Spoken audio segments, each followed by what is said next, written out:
Next हम income and expenditure यानी कि मैं बात करने जा रहा हूँ नॉन प्रॉफिट ऑर्गेनाइजेशन एनपीओ की या नॉन ट्रेड ऑर्गेनाइजेशन, यानी एक ऐसा ऑर्गेनाइजेशन जिसका पर्पस प्रॉफिट अर्निंग करने का नहीं होता है, ये सोसाइटी को सर्व करने के लिए किया जाता है। तो ये लोग बुक्स ऑफ अकाउंट जो प्रिपेयर कर रहे हैं ये क्या है, एनपीओ के द्वारा प्रिपेयर किया जाता है। क्लियर के लिए है? ओके, अब समझने की कोशिश करिएगा। ये क्वेश्चन 2020 में आ चुका है, 2020 में ये क्वेश्चन आ चुका है। हम बात करते हैं summary of receipt and payment of medical aid society for the year ended 31 December 2019 is given below. Receipt and payment दिया हुआ है, एडिशनल इंफॉर्मेशन दिया हुआ है। आपको इनकम एंड एक्सपेंडिचर अकाउंट बनाने के लिए बोल रहा है 31 दिसंबर 2019 का। क्लियर के लिए है? चलिए हमने लिख दिया है format in the books of medical aid society income and expenditure account for the year ended 31 दिसंबर 2019। सबसे पहले हम बात कर रहे हैं इनकम साइड की, देन हम बात करेंगे एक्सपेंडिचर्स की। लेकिन मैं आपको बता देना चाहता हूं जब भी आप इनकम एंड एक्सपेंडिचर्स बनाएंगे ना, इसमें सिर्फ revenue receipt and revenue expenditures आएगा, capital receipt and capital expenditures नहीं आएगा। यानी वो आइटम नहीं आएगा जो कहीं ना कहीं लायबिलिटी से जुड़ा हुआ है और एसेट से जुड़ा हुआ है, यानी सिर्फ उस आइटम को लेंगे जो डायरेक्टली इनकम या एक्सपेंसेस से जुड़ा हुआ है। इसके अलावा हम किसी दूसरे आइटम को यहाँ पर नहीं लेंगे। सबसे पहला आइटम की हम बात कर लेते हैं जो इनकम के रूप में दिया हुआ है रिसिप्ट साइड में, ये सब्सक्रिप्शन है, तो लिख लेंगे बाय सब्सक्रिप्शन।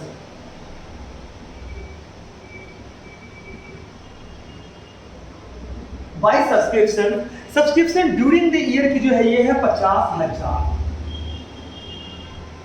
नेक्स्ट जो आइटम है ये देखिएगा एडिशनल इंफॉर्मेशन में दिया गया है 1/1/2019 और 31/12/2019। ओपनिंग है या क्लोजिंग, या तो एक साल का ही ओपनिंग एंड क्लोजिंग देगा या तो 2 साल का फिगर दे देगा। सबसे पहला आइटम है सब्सक्रिप्शन ड्यू। सर इसका मतलब क्या होता है ये समझ लीजिए। सब्सक्रिप्शन ड्यू है यानी एक्रूड सब्सक्रिप्शन है, यानी जो सब्सक्रिप्शन ड्यू है हमने अभी तक रिसीव नहीं किया है। तो क्या करना है आपको, सब्सक्रिप्शन ड्यू में आपको करना ये है जो करंट ईयर का जो सब्सक्रिप्शन ड्यू है ना आउटस्टैंडिंग, इसको ऐड करना है और प्रीवियस ईयर को माइनस करना है। सर ये समझ में कुछ मेरे को आया नहीं। मान लीजिए ये साल 2023 चल रहा है, 23 में जो स्टूडेंट्स होंगे उनकी स्टूडेंट्स की जो फीस है ना वो हमसे सर्विस तो ले चुके हैं बट हमें फीस पे नहीं किए हैं।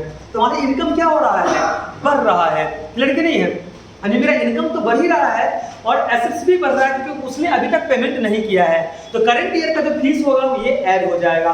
पिछले 2022 का जो फीस था ड्यू था वो स्टूडेंट्स हमको 2023 में पे कर रहा है, यानी पिछले साल का जो ड्यू था सब्सक्रिप्शन का वो मुझे इस साल पे किया जा रहा है। बट वो इनकम कब का था, प्रीवियस ईयर का था, तो उसको हम क्या कर देंगे, माइनस कर देंगे। करंट ईयर की जो सब्सक्रिप्शन है जो ड्यू है ये ऐड होगा और प्रीवियस ईयर का माइनस होगा, तो ऐड कर देंगे करंट ईयर सब्सक्रिप्शंस।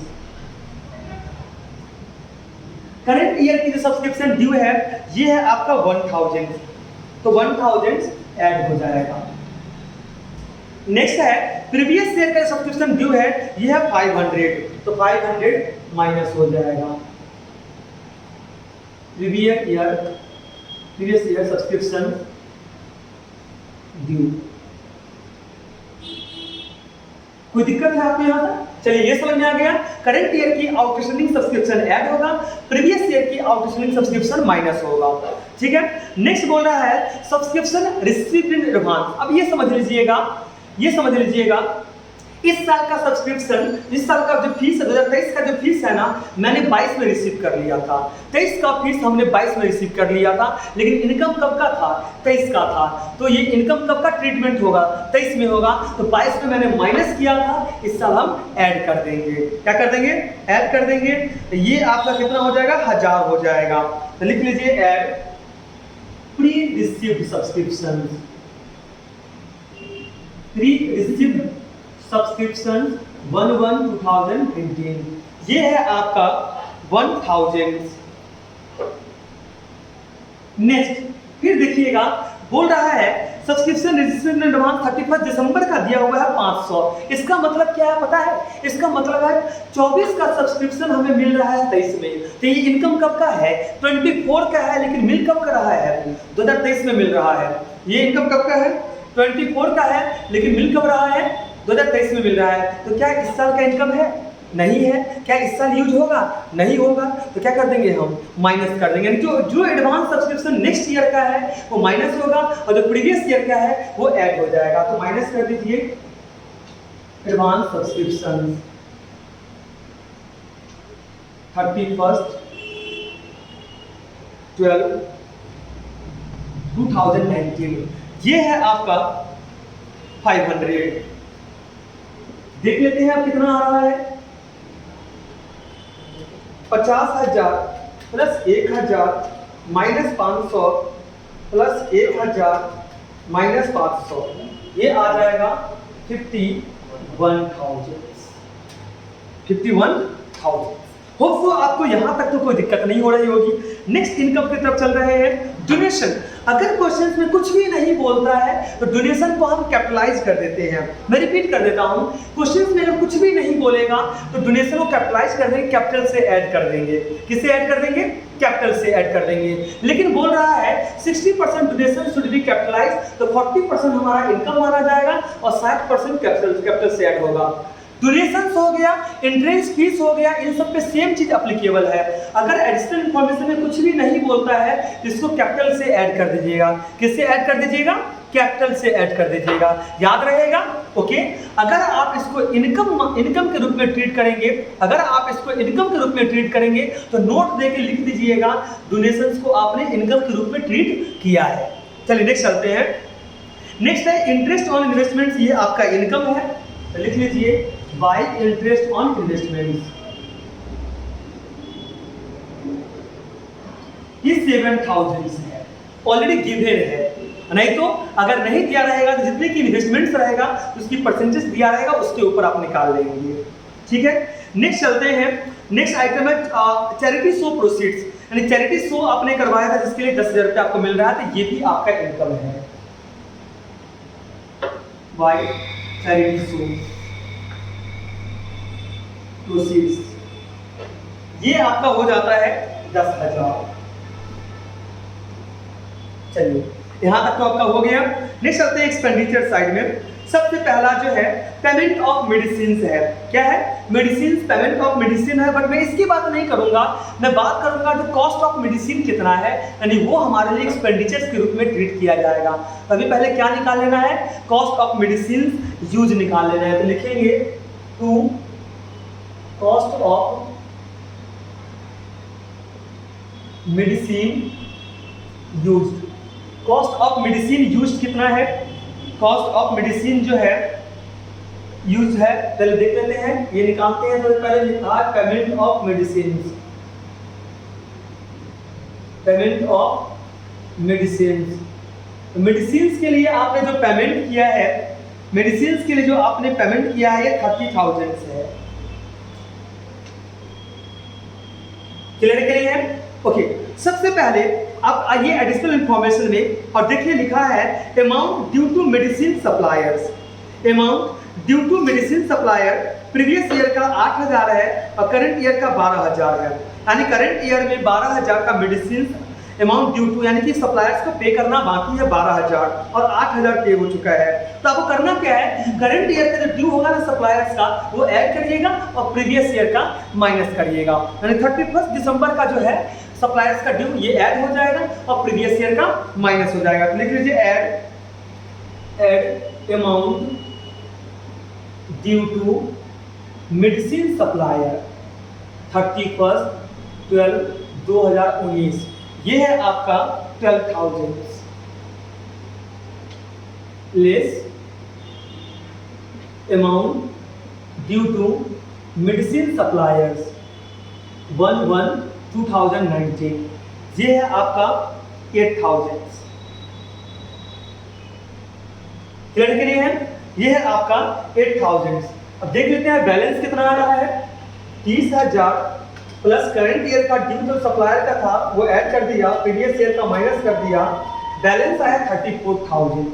मैं थोड़ा बताना चाहता हूँ, ये 34,000 है ना, ये हमारा है परचेज ऑफ मेडिसिन, यानी कि इतने का मेडिसिन हमने परचेज किया है, परचेज ऑफ मेडिसिन ये है। अब क्या करना है इसके साथ में, इसके साथ में याद रखिएगा स्टॉक ऑफ मेडिसिन दिया हुआ है ना, ओपनिंग स्टॉक्स है 10,000, क्लोजिंग स्टॉक्स है 15,000। ओपनिंग स्टॉक्स खर्चे परचेज को बढ़ाएगा और क्लोजिंग स्टॉक्स माइनस हो जाएगा। तो ओपनिंग स्टॉक्स को हम ऐड कर देते हैं। ओपनिंग स्टॉक जो गिवन है ये है आपका 10,000, लेस कर देंगे क्लोजिंग स्टॉक्स 15,000, ये निकल गया cost of medicine used 34,000 plus 10,000 minus 15,000, तो बैलेंस आपका आ गया 29,000, ये आ गया कॉस्ट ऑफ मेडिसिन यूज्ड। कोई दिक्कत है?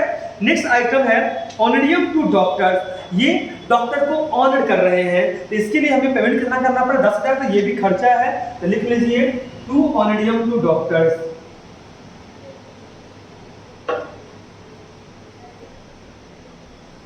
To honorarium to doctors 10,000। Next item है सैलरी, सैलरी से रिलेटेड कोई आइटम नहीं है, टू सैलरी। लेकिन अगर मैं फिर से रिपीट कर देता हूं, आउटस्टैंडिंग सैलरी अगर करंट ईयर का रहेगा तो ऐड होगा, और प्रीवियस ईयर का आउटस्टैंडिंग सैलरी रहेगा तो माइनस होगा। करंट ईयर का आउटस्टैंडिंग सैलरी ऐड कर दीजिए, खर्चा बढ़ रहा है, प्रीवियस ईयर का खर्चा था, तो प्रीवियस ईयर खर्चा अगर इस साल पे कर रहे हैं तो वो माइनस कर दीजिएगा, इसको जरूर याद रखिएगा। क्लियर करिए। प्रीपेड जो हमारा रहेगा करंट ईयर का वो माइनस हो जाएगा, प्रीवियस ईयर का जो प्रीपेड रहेगा वो ऐड हो जाएगा, तो इन सब चीजों को हमें ध्यान देना है। सैलरी देख लेते हैं कितना है, सैलरी है 27,500। नेक्स्ट आइटम है सैलरी के बाद सन्ड्री एक्सपेंसेस, सन्ड्री एक्सपेंसेस ये है 500। चैरिटी शो करवाने के लिए आपने खर्च किया था कितना 1,000, देखिए to charity show,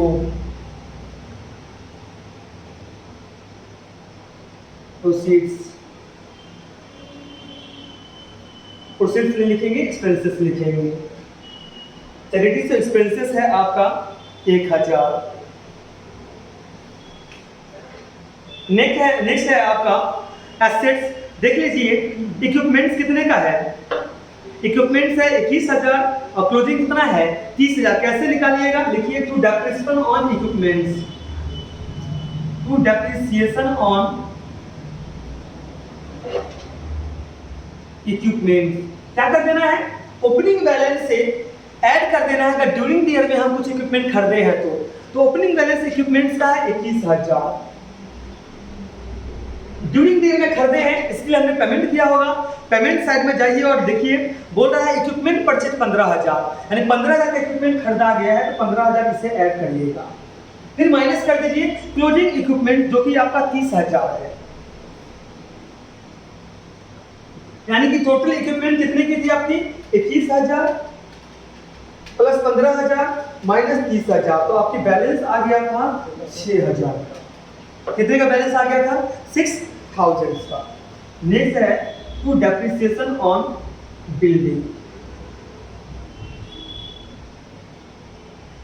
depreciation on building, building की ओपनिंग बैलेंस 40,000 है, ड्यूरिंग ईयर में हमने कोई नया बिल्डिंग नहीं खरीदा है, इसलिए पेमेंट की तरफ हम नहीं देखेंगे, माइनस 38,000, क्लोजिंग 38,000, 2,000 क्या निकल गया डेप्रिसिएशन निकल गया। चलिए हमने सारे आइटम ले लिया, जो आइटम यहाँ पर आना चाहिए अब हम देख लेते हैं। इस क्वेश्चन के अनुसार हमारा जो बैलेंस निकलेगा वो डेफिसिट निकलेगा, तो पहले डेबिट साइड में रोल कर देते हैं। 29,000 plus 10,000, 27,500 plus 500 plus 1,000 plus 6,000 plus 2,000, ये आ गया 76,000। 76,000 से माइनस कर देंगे 51,000, फिर 7,000, फिर 10,000, तो बैलेंस निकल रहा है 8,000, ये डेफिसिट है, लिखेंगे बाय डेफिसिट। क्या excess of expenditures over income, यानी यहां पर बोलना चाहता है एक्सपेंडिचर्स इनकम से ज्यादा है, कितना से 8000 से। तो चलिए हमारा इनकम एंड एक्सपेंडिचर्स खत्म हो गया, अब हम बैलेंस शीट की तरफ चल रहे हैं। हमें क्लोजिंग बैलेंस शीट निकालना है, लेकिन क्लोजिंग बैलेंस शीट के लिए ओपनिंग कैपिटल का होना जरूरी है। तो ओपनिंग कैपिटल तब निकलेगा जब हम ओपनिंग बैलेंस शीट बनाएंगे, क्योंकि ओपनिंग कैपिटल गिवन नहीं है। तो चलिए हम ओपनिंग बैलेंस शीट बना रहे हैं, जितने भी एसेट्स हैं उसको लेते हैं, लायबिलिटी लेते हैं। तो ओपनिंग एसेट्स के रूप में हमारे पास में बिल्डिंग है, बिल्डिंग कितने की है 40,000 की, तो हम लोग लिखते हैं बिल्डिंग 40,000। नेक्स्ट जो एसेट्स हमारे पास में है इक्विपमेंट्स है,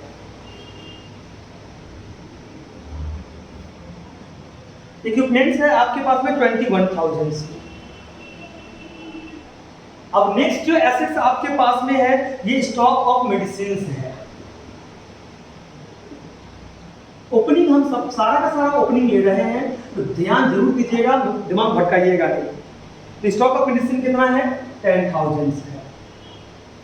सब्सक्रिप्शन ड्यू जो है ये आपके लिए क्या है, कहीं ना कहीं इनकम ही तो है, मिला नहीं था पिछले साल, तो वो हमारे लिए एसेट्स बन जाएगा। तो लिखिएगा एक्रूड सब्सक्रिप्शंस, जो गिवन है ओपनिंग 500। नेक्स्ट जो आइटम है ये इन्वेस्टमेंट्स है, आप इग्नोर तो नहीं कर सकते इन्वेस्टमेंट्स को, आप ध्यान से देखिएगा।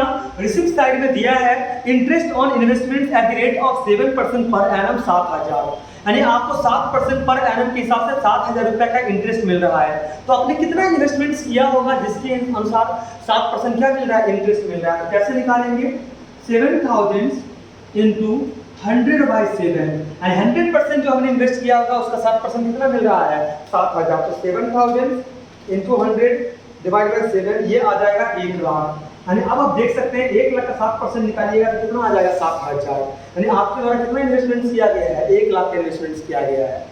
नेक्स्ट जो आइटम आप लेंगे ये कैश इन हैंड आ जाएगा। सर ओपनिंग बैलेंस शीट के लिए कैश इन हैंड क्या होगा, रिसिप्ट साइड के सबसे ऊपर में जाके देखिए लिखा है टू बैलेंस 2019 7,000, ये ओपनिंग कैश इन हैंड है जो ओपनिंग बैलेंस शीट में आएगा। ये है आपका 7,000। अब हम आते हैं लायबिलिटी साइड में, क्लियर है। लायबिलिटी साइड में सबसे पहले हम लोग ले लेते हैं क्या pre receipt subscription. Pre receipt subscription कितना है, सब्सक्रिप्शन रिसिप्ट इन एडवांस में पिछले साल जो आपने एडवांस में सब्सक्रिप्शन रिसीव किया था ना, ये आपके लिए लायबिलिटी है। तो लिख लीजिए pre receipt subscription, pre receipt subscription ये है आपका 1,000। मैं बता रहा हूँ फिर से, सिर्फ 1 जनवरी 2019 का हम फिगर देख रहे हैं, हम 31st की तरफ नहीं जा रहे हैं। 31st का जो फिगर है वो क्लोजिंग बैलेंस शीट निकालने के वक्त में काम आएगा। चलिए नेक्स्ट जो आइटम है ये है आपका amount due to medicine supplier. इसका मतलब है केटर्स का ड्यू बाकी है, अभी तक पेमेंट हुआ नहीं है। इसको हम क्या लिख देंगे, amount due to medicine suppliers.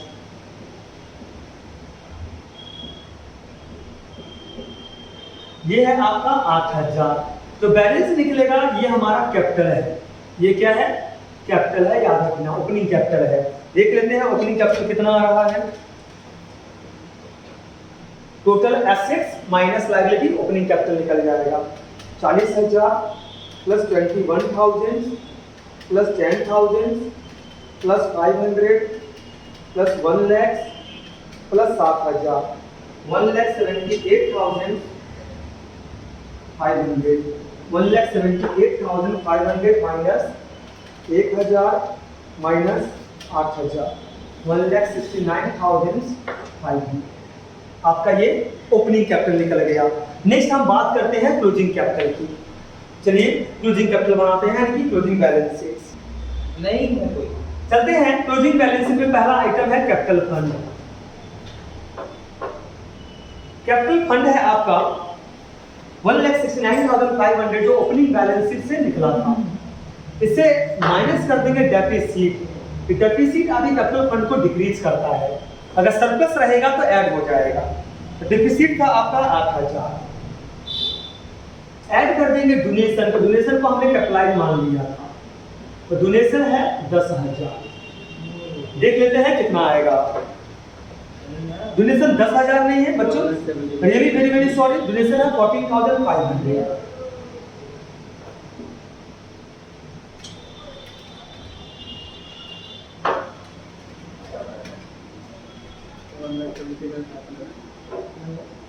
$1,76,000। Next है amount due to medicine supply, यानी कि क्लोजिंग डेट का देखिएगा सिर्फ 31 दिसंबर का देखिएगा। Amount due to medicine supply, यानी कि जो ये ड्यू है क्रेडिटर्स को पे करना है 12,000 रुपया। नेक्स्ट है एडवांस में आ जाइए, 500 रुपया आपने क्लोजिंग में एडवांस में रिसीव किया है, ये लायबिलिटी है कि सर्विस आपने नहीं दिया है, तो लिखिएगा pre received subscription, pre received subscription 500, ये हो गया। नेक्स्ट चलते हैं क्लोजिंग बैलेंस शीट में बिल्डिंग है आपका। अच्छा, जो भी एडजस्टमेंट्स करिएगा ना ओपनिंग बैलेंस शीट में मत करिएगा, क्लोजिंग बैलेंस शीट में करिएगा, ध्यान दीजिएगा। नहीं तो आप लोग गलती क्या करते हैं, डेप्रिसिएशन वगैरह सब माइनस कर देते हैं, नहीं करना है, वो ऑलरेडी हो के आया है। जो 40,000 रुपया है ना वो डेप्रिसिएशन माइनस होकर आया है। इस साल का हमें क्या करना है, क्लोजिंग डेट का फिगर निकालना, जिसमें हमें सारी एडजस्टमेंट्स करना पड़ेगा। तो बिल्डिंग है आपका 40,000, जिस बिल्डिंग के ऊपर हमने डेप्रिसिएशन निकाला था 2,000, लेस डेप्रिसिएशन 2,000, तो बैलेंस आ गया 38,000 का। नेक्स्ट आइटम था इक्विपमेंट्स। इक्विपमेंट्स का ओपनिंग बैलेंस जो हमारे पास में था, इक्विपमेंट्स का जो ओपनिंग बैलेंस अपने पास में था ये 21,000 का था। ड्यूरिंग द ईयर में आपने परचेज किया है इक्विपमेंट, पेमेंट में देख लीजिएगा मिल जाएगा आपको। परचेज किया है 15,000, लेस डेप्रिसिएशन आपने चार्ज किया था कितना इसके ऊपर 6,000, जो बैलेंस आएगा देख लीजिए, बैलेंस आएगा वही 30,000 ही आएगा, बट उसको सजा के लिखना जरूरी है। Opening balance plus purchase minus depreciation. Next item है इन्वेस्टमेंट्स, आपने लिया ही था 1 लाख रुपया का, निकाल चुके हो, ओपनिंग बैलेंस शीट में भी लिए हो इन्वेस्टमेंट। नेक्स्ट है स्टॉक्स, क्लोजिंग स्टॉक्स देखिएगा, क्लोजिंग डेट का स्टॉक्स गिवन है आपका 15,000। नेक्स्ट है क्लोजिंग डेट का सब्सक्रिप्शन ड्यू, इसका मतलब है कि करंट ईयर का आउटस्टैंडिंग सब्सक्रिप्शन है 1,000। नेक्स्ट है cash in hand, closing cash in hand देख लीजिए, क्लोजिंग कैश इन हैंड है 7,000, क्लोजिंग कैश इन हैंड है 4,500। ओपनिंग बैलेंस में ओपनिंग कैश इन हैंड लिए थे, इसमें क्लोजिंग ले लेंगे 1,26,000 प्लस 12,000 प्लस 500, ये आ गया 1,58,500।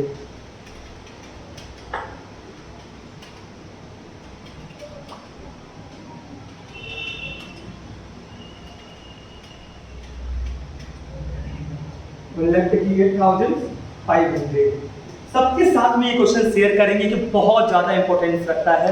इसको सॉल्व करने का मतलब है आपका मोर देन 99% प्रॉब्लम सॉल्व हो जाएगा।